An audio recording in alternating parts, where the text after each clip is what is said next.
The rear camera on the Moto G6 isn't going to take the most gorgeous shots you've ever seen from a phone.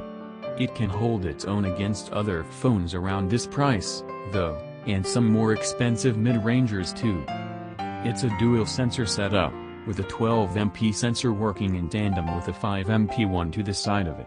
It's not as powerful a combination as you'll see on flagships like the Huawei P20. And that means you don't get the same benefits, but we've been impressed by what we can do with this rear shooter. Photos taken using the auto mode look high quality, and you'll be happy to share them on social media. We found the camera can be a little slow to take a photo, which can be irritating, but as long as you're taking a photo of something static it won't be a problem.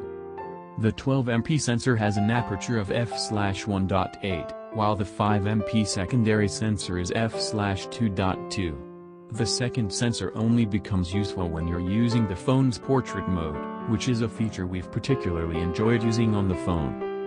Again, don't expect this to be as powerful as the portrait modes on the iPhone X or other flagships, but as an extra camera feature to play with it's a great addition.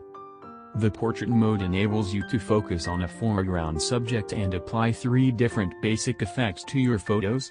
You can blur the background, make part of the image black and white for a color pop effect, or do a simple cutout of the foreground.